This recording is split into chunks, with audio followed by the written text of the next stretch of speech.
প্রথম অধ্যায় আকাইদ ও ইবাদত। আকাইদ একটি আরবি শব্দ।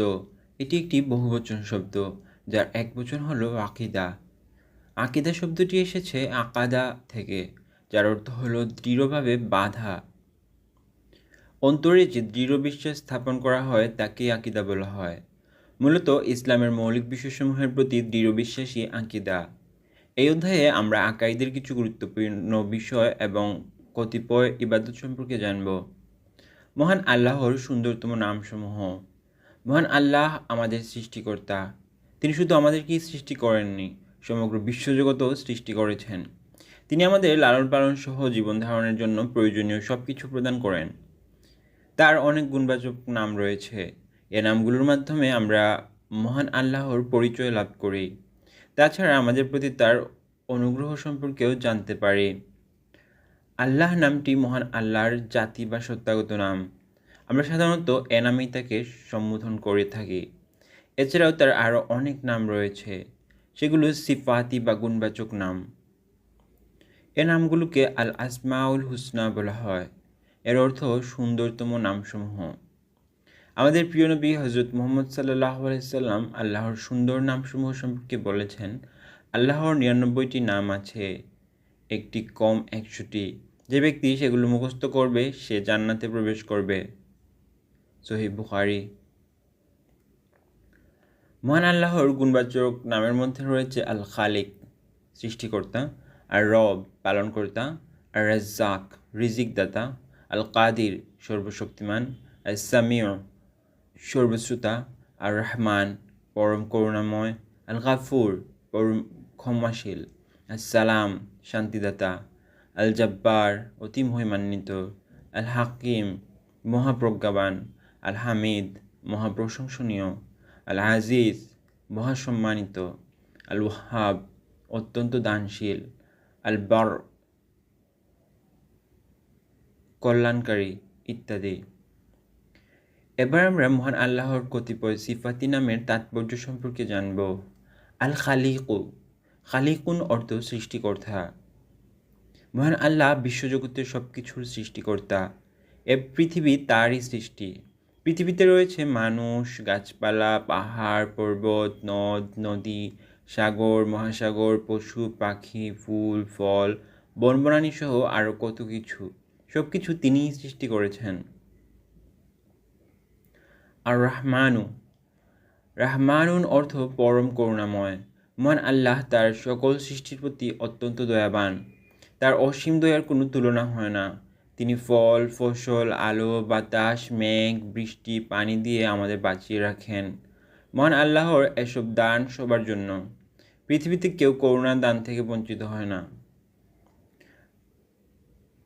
আর রাব্বু, রাব্বুন শব্দের অর্থ প্রতিপালক।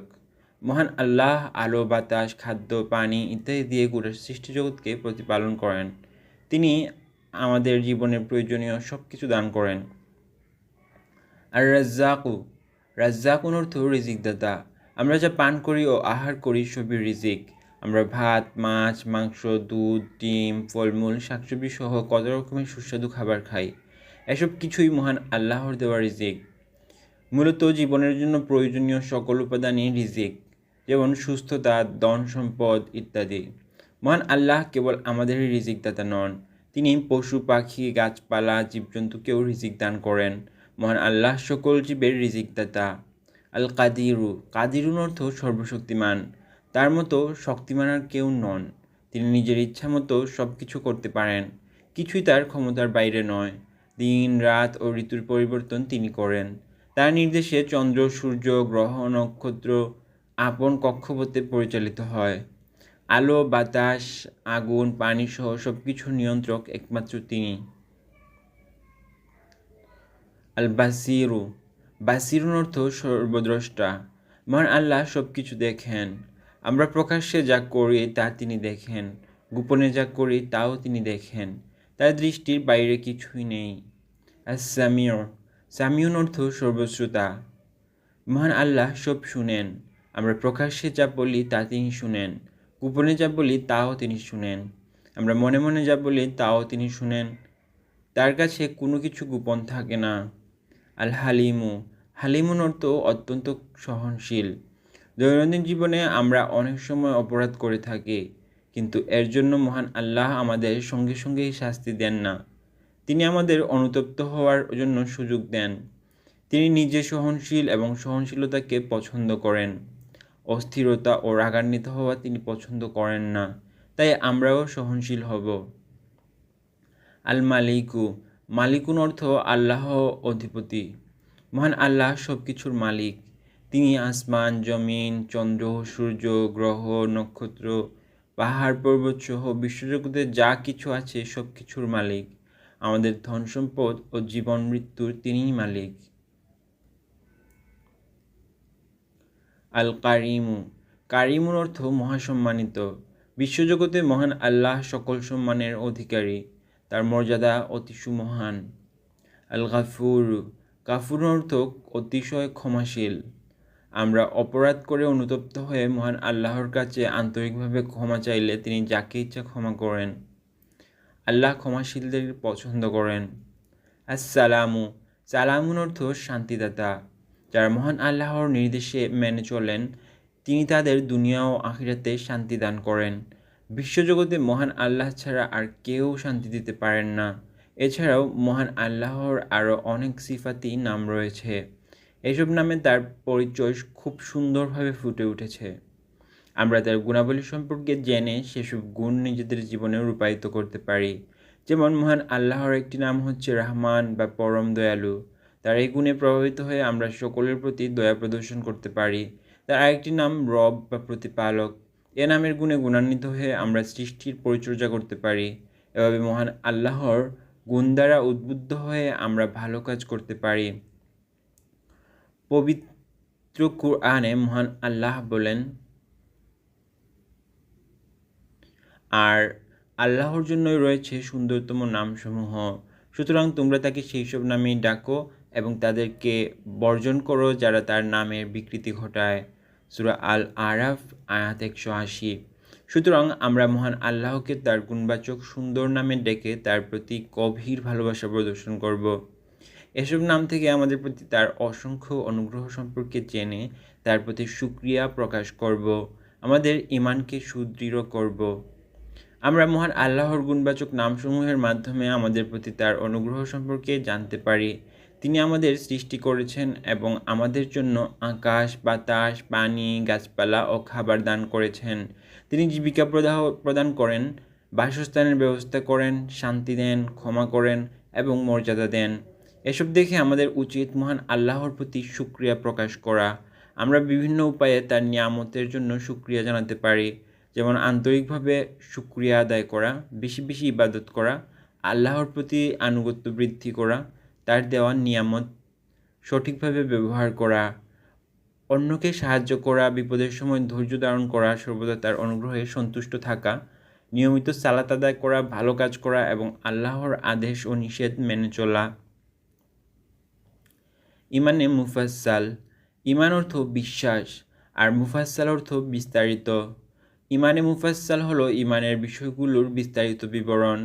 প্রত্যেক মুসলমানকে কতগুলো মূল বিষয়ের উপর বিশ্বাস স্থাপন করতে হয়। ইমানে মুফাসসালে সে বিষয়গুলো বিস্তারিতভাবে উল্লেখ করা হয়েছে।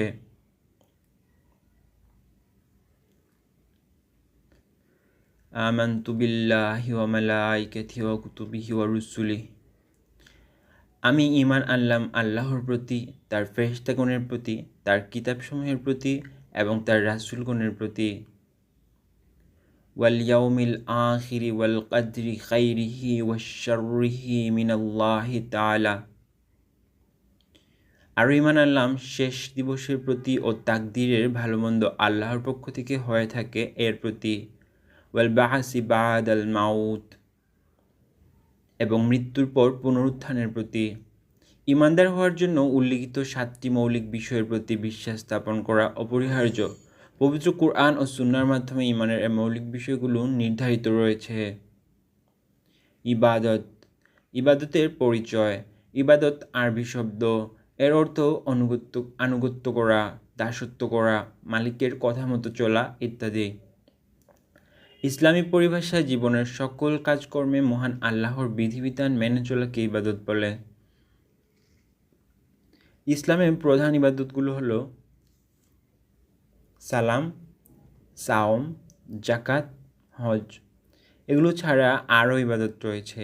পবিত্র কুরআন ও হাদিসে সেগুলো পালন করার আদেশ রয়েছে, যেমন পিতামাতাকে সম্মান ও সেবা করা, সকল মানুষের সঙ্গে উত্তম আচরণ করা, জীবজগৎ, প্রকৃতি ও পৃথিবীর প্রতি দয়া করা, বড়দের সম্মান করা ও ছোটদের স্নেহ করা, সর্বদা সত্য কথা বলা, রোগীর সেবা করা, অঙ্গীকার বা ওয়াদা রক্ষা করা, মেহমানের আপ্যায়ন করা, কেউ বিপদে পড়লে তাকে সাহায্য করা, রাস্তা থেকে কষ্টদায়ক বস্তু অপসারণ করা, পবিত্র কুরআন তিলাওয়াত করা, বিসমিল্লাহ বলে কাজ শুরু করা, সালাম বিনিময় করা, সৎপথে ব্যবসা বাণিজ্য করা, দান খয়রাত করা ইত্যাদি।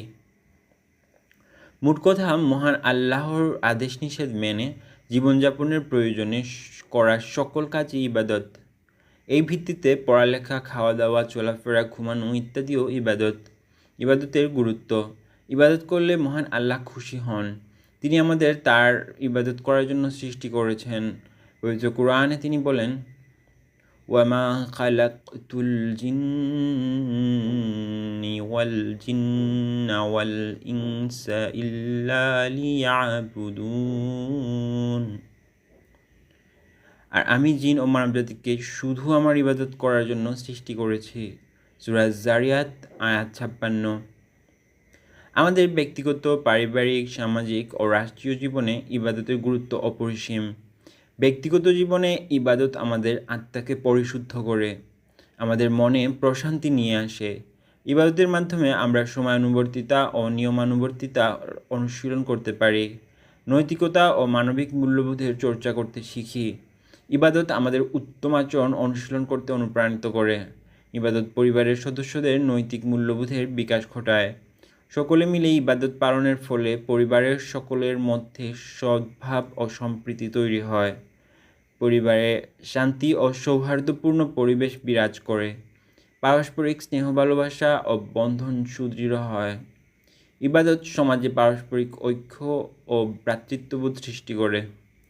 জাকাত, সদকা ও কুরবানি সমাজ থেকে দারিদ্র্য দূর করে, সমাজে শান্তি শৃঙ্খলা প্রতিষ্ঠায় সহায়তা করে। এর মাধ্যমে মুসলমানগণ একে অন্যের সহজ সহায়তায় এগিয়ে আসে। জাকাত আদায়ের মাধ্যমে দেশপ্রেমের পরিচয় ফুটে ওঠে। জাকাত আদায় করলে সমাজ থেকে দারিদ্র্য ও শ্রেণী বৈষম্য দূর হয়, এতে দেশের কল্যাণ হয়। আমরা নিয়মিত ইবাদত করব, অন্যদেরও তা করার জন্য উৎসাহ দেব। অন্যকে উৎসাহ দিলে যদি সে ইবাদত করে, তাহলে তার সমপরিমাণ সওয়াব আমরাও পাব। মহানবী সাল্লাল্লাহু আলাইহি সাল্লাম বলেছেন, যে ব্যক্তি কোনো ভালো কাজের নির্দেশনা দেয়, সে ব্যক্তি ও কাজটি যে করবে তার সমান পুরস্কার পাবে। সহিহ মুসলিম। সালাতের আহকাম ও আরকান।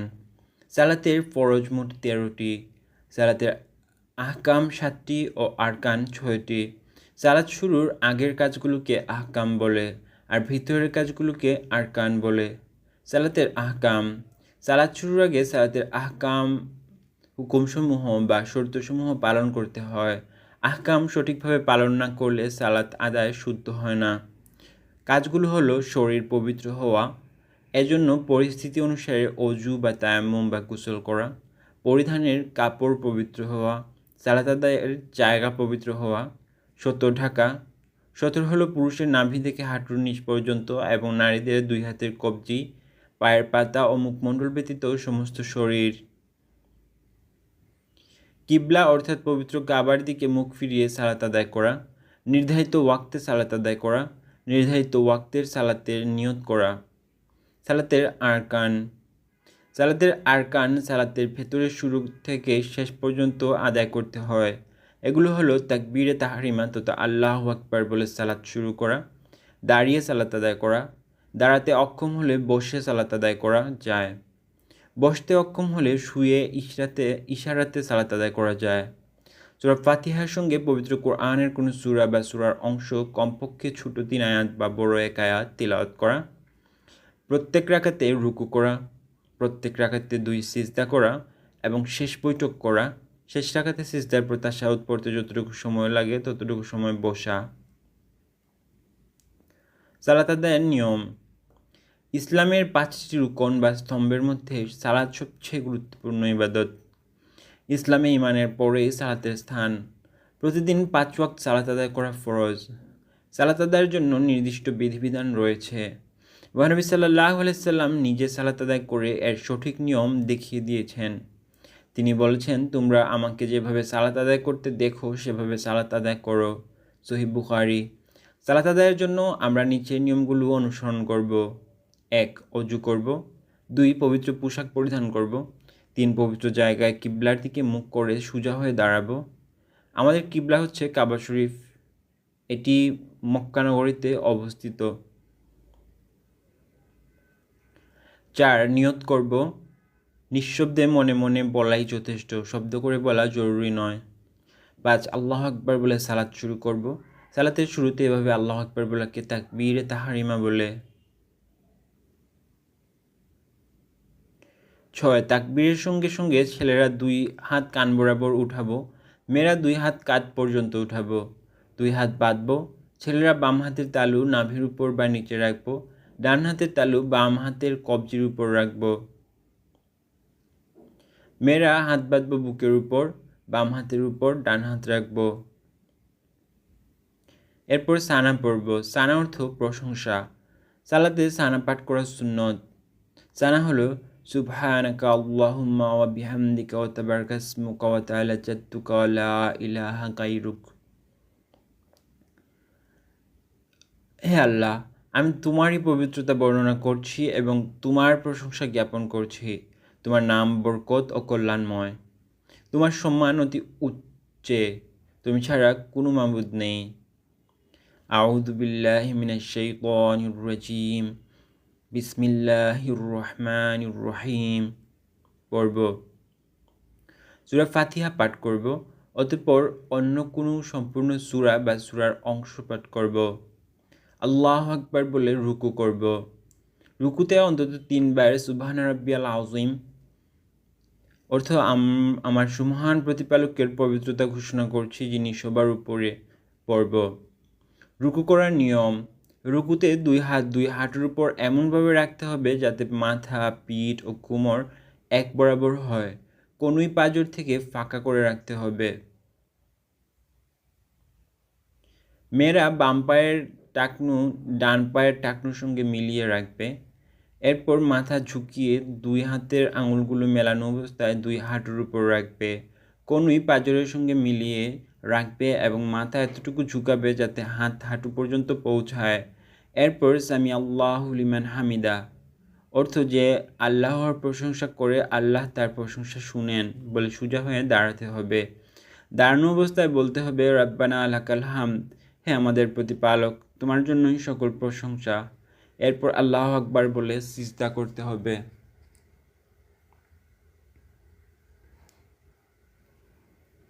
সিজদা করার নিয়ম। ভূমিতে প্রথমে 2 হাঁটু রাখতে হবে, তারপর 2 হাত রাখতে হবে। এরপর 2 হাতের মাঝখানে মাথা রেখে নাক ও কপাল রাখতে হবে। সিজদার সময় 2 হাতের আঙুলগুলো মিলিত অবস্থায় কিবলামুখী করে রাখতে হবে। উভয় পা খাড়া করে রাখতে হবে, তবে মেয়েরা পা খাড়া রাখবে না। তাদের উভয় পা ডান দিকে করে মাটিতে বিছিয়ে রাখবে। সর্বাঙ্গ মিলিত অবস্থায় সিজদা করবে। সিজদায় অন্তত 3 বার সুবহান রাব্বিয়াল আ'লা অর্থ আমার সুউচ্চ প্রতিপালকের পবিত্রতা ঘোষণা করছি বলতে হয়। এরপর আল্লাহু আকবার বলে সোজা হয়ে বসে 2 হাত হাঁটুর উপর রাখবে। তারপর আল্লাহু আকবার বলে দ্বিতীয় সিজদা করবে এবং পূর্বের মতো তাসবিহ পড়বে। এরপর আল্লাহু আকবার বলে সোজা হয়ে দাঁড়াতে হবে। এভাবে প্রথম রাকাত শেষ হবে। এরপর দ্বিতীয় রাকাত শুরু হবে। দ্বিতীয় রাকাতেও প্রথম রাকাতের মতো যথারীতি সূরা ফাতিহা ও অন্য সূরা বা সূরার অংশ পড়তে হবে। তারপর রুকু ও সিজদা করে সোজা হয়ে বসতে হবে। এরপরে তাশাহুদ, দরুদ ও দোয়া মাসুরা পড়বে। এরপর প্রথমে ডান ও পরে বাম দিকে মুখ করে সালাম ফিরাবে। সালামের বাক্য হলো আসসালামু আলাইকুম রহমতুল্লাহ অর্থ আপনাদের উপর শান্তি ও আল্লাহর রহমত বর্ষিত হোক। এভাবে 2 রাকাত বিশিষ্ট সালাত শেষ হবে।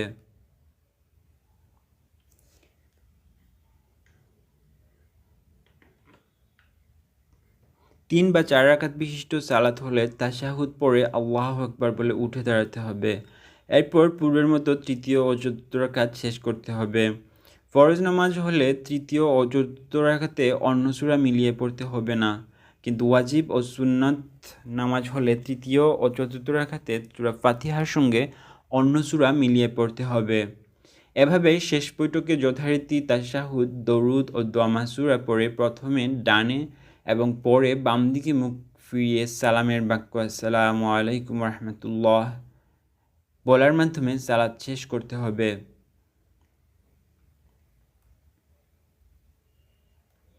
পবিত্র কোরআন তিলাওয়াত। পবিত্র কোরআন মহানবী সাল্লাল্লাহু আলাইহি সাল্লামের উপর নাজিলকৃত আসমানি কিতাব। প্রধান 4খানা আসমানি কিতাবের মধ্যে এক কিতাব সর্বশেষ। সালাতে পবিত্র কোরআন থেকে তিলাওয়াত করা ফরজ, তাই সহি শুদ্ধ করে কোরআন শেখা আবশ্যক। মহানবী সাল্লাল্লাহু আলাইহি সাল্লাম বলেছেন, তোমাদের মধ্যে সে উত্তম যে নিজে কুরবানি শিখে এবং অপরকে তা শিখায়। সহিহ বুখারী।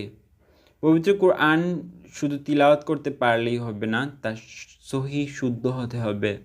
নির্দিষ্ট নিয়ম জেনে কোরআনে ব্যবহৃত বর্ণের সঠিক উচ্চারণ করতে হয়।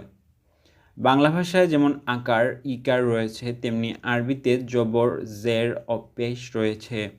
আরবি ভাষায় একে হরকত বলে। এসব হরকত বর্ণের উপরে বা নিচে ব্যবহার করে উচ্চারণ করা হয়। কোনো হরকত বর্ণের উপরে বা নিচে দুইবার ব্যবহার হলে তাকে তানবিন বলে। তানবিনের ব্যবহার: 2 জবর, 2 জের ও 2 পেশকে তানবিন বলে। তানবিনের ভিতরে নুন সাকিন লুকায়িত থাকে,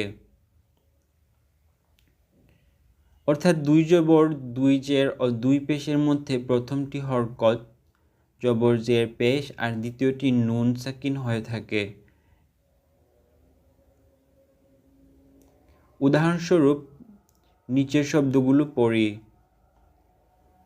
মাম জবর মা, নুন সাকিন মান। আবার মাম 2 জবর মান। মিম জের মি, নুন সাকিন মিন। আবার মিম মের সাথে 2টা জের থাকলে মিন। মা পেশ মু, তারপর নুন সাকিন হলে মুন। আবার মায়ের সাথে 2টা পেশ থাকলে মুন। এদের বানান 2 রকম হলেও উচ্চারণ এক। তানবিনের মধ্যে নীল চিহ্নিতগুলো হরকত জের জবর পেশ আর লাল চিহ্নিতগুলো নুন সাকিন। তানবিনের উচ্চারণ নুনযুক্ত হয়, যেমন মিম 2 জবর মান, মিম 2 জের মিন, মিম 2 পেশ মুন।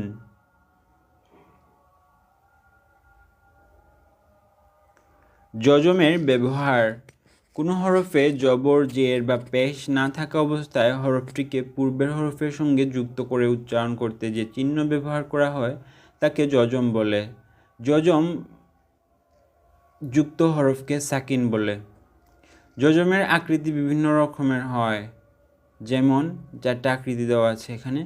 যজমযুক্ত হরফকে পূর্বের হরফের সঙ্গে মিলিয়ে উচ্চারণ করতে হয়। আমরা যদি হরকতযুক্ত মিমের সঙ্গে যজমযুক্ত নুনকে যুক্ত করি তাহলে উচ্চারণ হবে মিম নুন জবর মান, মিম নুন জের মিন, মিম নুন পেশ মুন।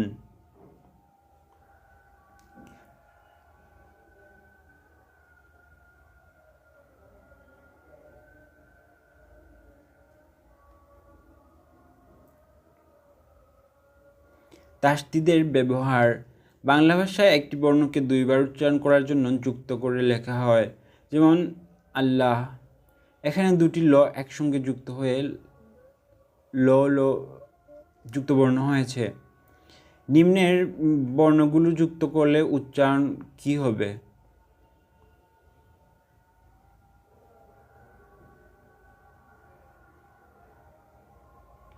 মাদ্দের ব্যবহার: আরবিতে কোনো হরফ টেনে পড়তে হয়, এই টেনে পড়াকে মাদ বলে।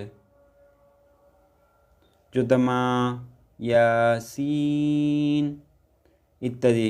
মাদের হরফ 3টি, যথা আলিফ, ওয়াও এবং ইয়া। জবরের পরে আলিফ থাকলে 1 আলিফ পরিমাণ টেনে পড়তে হয়, যেমন ইয়া। জেরের পরে যোজমযুক্ত ইয়া থাকলে একালিফ পরিমাণ টেনে পড়তে হয়, যেমন বায়াজের বি। পেশের পরে ওয়াও যোজমযুক্ত ওয়াও থাকলে একালিফ পরিমাণ টেনে পড়তে হয়, যেমন বাওয়াউ পেশ বু।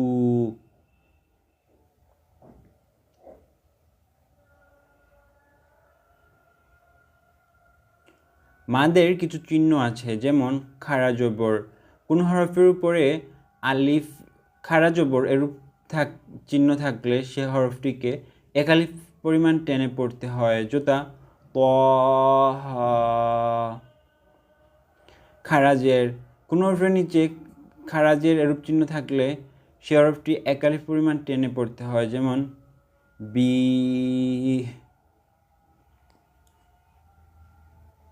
বিহি। উল্টা পেশ। আমরা জানি পেশ এর আকৃতি ওয়াও এর এরূপ।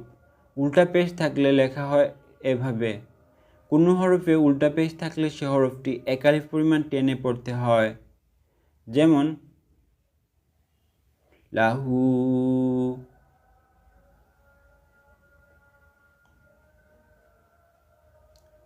সূরা আল কুরাইশ।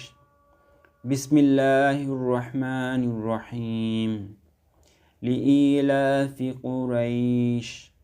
যেহেতু কুরাইশদের আসক্তি আছে, ইলাফিহিম রিহলাতাশ শিতাই ওয়াস-সাইফ।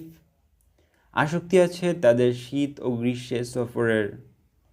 ফালইয়াবুদু রাব্ব হাযাল বাইত। তারা ইবাদত করুক এ গৃহের প্রতিপালকের।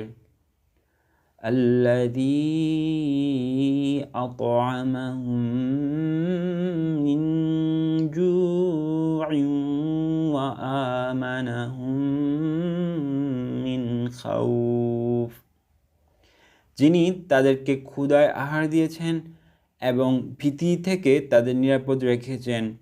সূরা আল কুরাইশের তাৎপর্য। সূরা আল কুরাইশ পবিত্র কোরআনের 106তম সূরা। এ সূরার রুকুর সংখ্যা 1টি এবং আয়াত সংখ্যা 4টি। সূরাটি মক্কায় অবতীর্ণ হয়। এ সূরায় মহান আল্লাহ কুরাইশ বংশের উপর তার নিয়ামতের কথা স্মরণ করিয়ে দেন, তাদেরকে তার কৃতজ্ঞতা প্রকাশ ও ইবাদত করার নির্দেশ দেন। কুরাইশরা মহান আল্লাহর ঘর কাবার খাদেম ছিল, এ কারণে তারা সম্মানিত ছিল। ব্যবসার উদ্দেশ্যে তারা আরবের বিভিন্ন অঞ্চলে গমন করত। কাবা শরীফের খাদেম হওয়ায় আরবের অন্যান্য গোত্রগুলো তাদেরকে আক্রমণ করত না, তাদের বাণিজ্য পথে কোনো রকম বাধা বিপত্তির সৃষ্টি করত না। এরা ছিল মহান আল্লাহর পক্ষ থেকে বিশেষ নিয়ামত। এ সূরায় কুরাইশদের এ নিয়ামতের জন্য কৃতজ্ঞতাস্বরূপ তার ইবাদত করার নির্দেশ দিয়েছেন।